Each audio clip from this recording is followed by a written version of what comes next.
Nah, seorang raja itu harus punya dua karakter. Dan itu saya rasa semua orang di sini harus punya dua karakter itu. Karena saya yakin bahwa teman-teman ini akan menjadi raja-raja bagi dirinya sendiri. Yang satu, dia harus menjadi suami atau istri dari alam lingkungannya.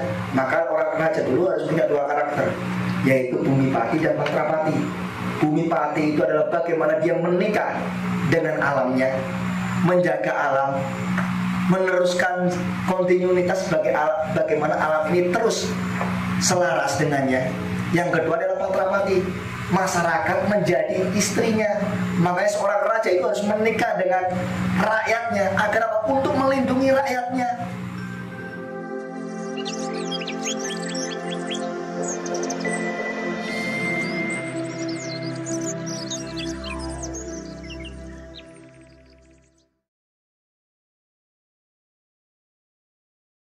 Sudah diambil oleh raja yang baru, Mas. Dia harus membentuk suatu kerajaan baru dengan sistem yang baru, yang lebih visioner. Karena sudah tidak lagi zaman dia. Siliwangi sendiri itu tidak moksa. Siliwangi sendiri kan di apa? Itu serat Siliwangi ya, apa namanya? Uga Siliwangi. Ya, Uga Siliwangi kan jadi menjelaskan, kalau yang ikut sama aku pergilah ke arah sini, yang ikut raja baru ke arah sini. Artinya dia tidak moksa. Dia bilang bahwa ini bukan peradaban saya, ini sudah tidak zaman saya. Maka yang mau ikut saya, mau sama saya. Kalau enggak, ikut dengan Kiai Santa. Nah, ya kan gitu. Jadi tidak maksa. Itu kata siapa kan konyol itu. Kan berarti Belanda itu sukses menjajah kita. Nah, dari perebutan dari perpindahan ini, Mas, itu ketika dia sudah melakukan satu ritual itu seorang raja baru itu akan dilepas kudanya. Sulaiman. Dan wilayahnya itu sesuai dengan di mana kuda itu berjalan. Jadi memang tidak ada peperangan. Nah, diperuntukkan ketika kita kalah perang sama Belanda dan sebagainya, itu menurut kita itu bukan perang. Perang seorang bangsa kita itu adalah 1 lawan 1, itu kesatria. Nah, kesatria kita hilang itu karena kita ikut barat. Jadi perangnya jarak jauh. Itu nggak perang, itu mainan anak kecil itu. Kalau perangnya depan-depan. Karena kita mengadopsi itulah sekarang lihat perang di media. Cuman berani ngolok-ngolok di media terus pergi. Kan bukan menjadi kesatria lagi kita ini. Maka menurut saya kesatria baru itu harus muncul saat ini dengan apa? Dengan dia siap melangkah dan mengambil resiko apapun itu resikonya. Makanya saya berharap, apalagi sekarang kondisi sekarang kita lihat tuh TikTok sebegitu maraknya. Kan kemarin saya diskusi sama Bu Awang. Bu Awang itu miris melihat perempuan-perempuan Nusantara sekarang itu joget TikTok. Padahal itu kan sebetulnya perempuan-perempuan Nusantara ini kan perlu kita angkat nih. Bagaimana daya juang orang-orang perempuan-perempuan dulu. Bagaimana Kartini. Mungkin dulu Kartini itu seperti Bu Awang. Dengan zaman sekarang kan gitu, bukan reinkarnasi ya. Nanti dikira Bu Awang itu reinkarnasi siapa? Tunggal Dewi. Sendiko Daud Bu. Mana itu? Nah, artinya apa? Kan kita harus muncul tuh. Karena apa? Perempuan-perempuan itu yang akan melahirkan kesatria baru Nusantara berikutnya. Kalau semuanya joget semuanya, ya udah. Berarti kan kita sepakat tuh. Udah ringkes-ringkes semua atau kita mau teruskan kan gitu. Makanya saya minta ke teman-teman, saya memohon ke teman-teman, ketika memang teman-teman memiliki satu kegelisahan bersama, satu poin visi bersama ke depan, maka saya mengajak teman-teman untuk bersinergi bersama. Kita sudah berbicara lagi di wilayah implementasi. Kita berbicara lagi di wilayah bagaimana how to kita, bagaimana harus kita lakukan saat ini. Sambil kita belajar spiritual. Jadi itu bisa berjalan bersamaan. Bukan orang berspiritual terus ngelimis gak mau ditemuin oleh siapa-siapa. Dan ketemu harus bayar loket berapa, gak gitu. Jadi orang yang berspiritual itu harus mudah dijangkau oleh masyarakat yang lebih luas. Kalau kita contoh Rasulullah sendiri kan gitu. Rasulullah sendiri itu kan dengan kesadaran yang cukup tinggi. Dan kita kan juga nggak mungkin sampai ke kesadaran beliau selevel dengan beliau misalnya. Tapi beliau itu mudah sekali ditemuin, mudah sekali dijangkau. Bukan benar kan gitu, nggak gitu. Tapi dirangkul semuanya. Rasulullah itu dulu pakai waskita, mau perang harus pakai waskita, enggak. Beliau pun juga berpikir secara polar, harus ada mata-mata dulu kita mau diserang apa enggak. Karena pada zaman dulu kan Rasulullah sendiri tidak pernah menyerang, beliau kan selalu bertahan. Nah, saya ingin berharap teman-teman, ayo kita bareng-bareng lah, kita mulai berpikir bagaimana nasib anak kita, bagaimana nasib cucu kita, bagaimana nasib cicit kita. Kan berpikirnya kan kita harus bersama-sama berpikir bahwa alam semesta ini, bumi pertiwi ini adalah titipan untuk anak cucu kita, bukan untuk kita. Maka gunakanlah pada zaman kita itu dengan sebaik mungkin. Nah, seorang raja itu harus punya dua karakter, dan itu saya rasa semua orang di sini harus punya dua karakter itu. Karena saya yakin bahwa teman-teman ini akan menjadi raja-raja bagi dirinya sendiri. Yang satu, dia harus menjadi suami atau istri dari alam lingkungannya. Maka orang raja dulu harus punya dua karakter, yaitu Bumipati dan Patrapati. Bumipati itu adalah bagaimana dia menikah dengan alamnya, menjaga alam, meneruskan kontinuitas bagaimana alam ini terus selaras dengannya. Yang kedua adalah Patrapati, masyarakat menjadi istrinya. Makanya seorang raja itu harus menikah dengan rakyatnya. Agar apa? Untuk melindungi rakyatnya. Jadi sebegitu luhurnya loh bangsa kita dulu itu bukan mitos.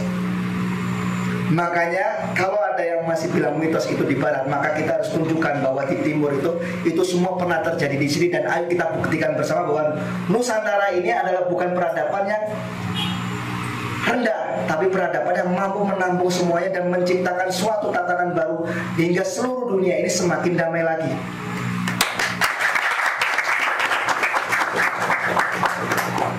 Ya, jadi malah kayak Pak Soekarno. Sama sama beliau. Jadi saya berharap nantinya teman-teman tetap mengadakan silaturahmi ini, tapi kita sudah bisa mulai membahas apa yang harus kita lakukan bareng-bareng ya.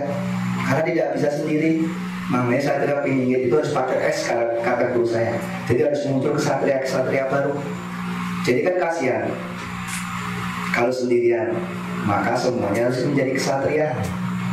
Makanya saya berterima kasih sekali ketika teman-teman datang ke sini dengan satu tujuan bersama, yaitu silaturahmi. Hingga nantinya mudah-mudahan semua teman-teman merasakan satu kegundahan bersama, satu kegelisahan bersama. Tidak lebih hanya untuk meneruskan agar anak cucu kita ini semakin lebih baik daripada kita.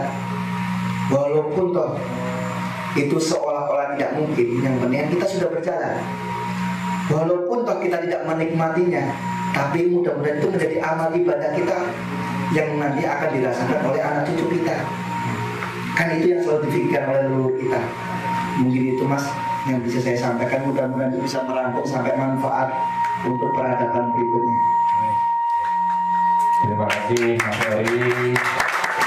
Itu tadi yang Mas Heri sampaikan itu cukup ini ya, mengukur semangat kita. Bahkan saya itu sempat pernah memaknai bahwa kenapa negara kita ini diberi nama Indonesia itu mungkin saja kalau mau dikaji secara linguistik, Indo itu sendiri mengandung makna ibu, sedang Indonesia atau Nasya kalau secara linguistik itu mengandung nama bangsa-bangsa.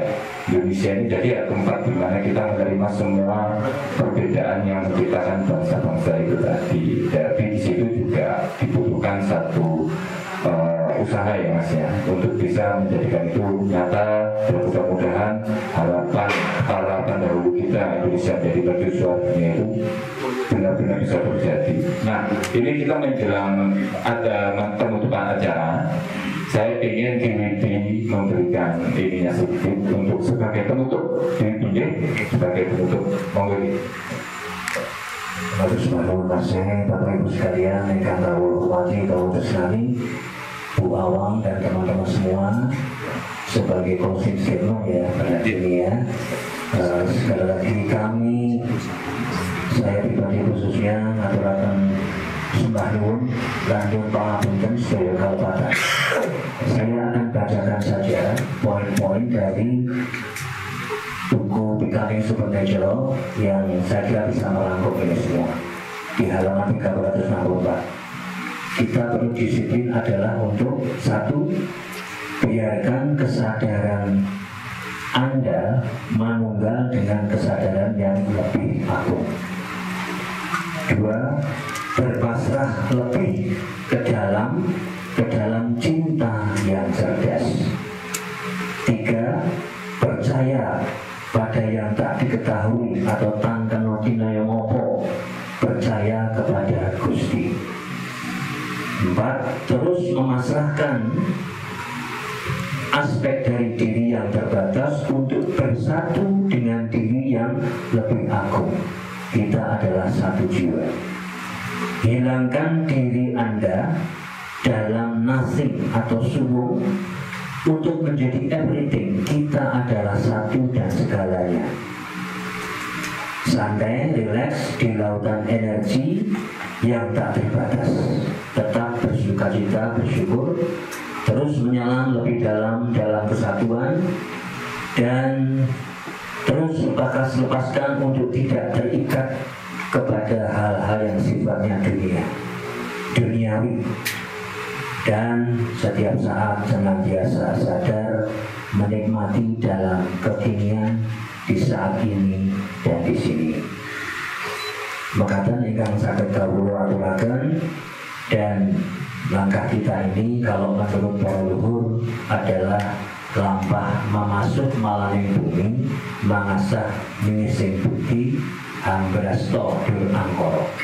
Perjalanan panjenengan semua, kita semua, dari manapun menuju titik bersama ini, sadar atau tidak sadar, digerakkan oleh Tuhan berkah para leluhur kula panjenengan sedaya, mengirimkan kita semua untuk melangkah memasuk malaning bumi, mangasah minising bukti, anggrasto dur angkoro, yang tadi sudah terekspresikan terakhir oleh Mas Ori yang sangat berapi-api. Amati mbok pilih kang sulpan dewa dewi.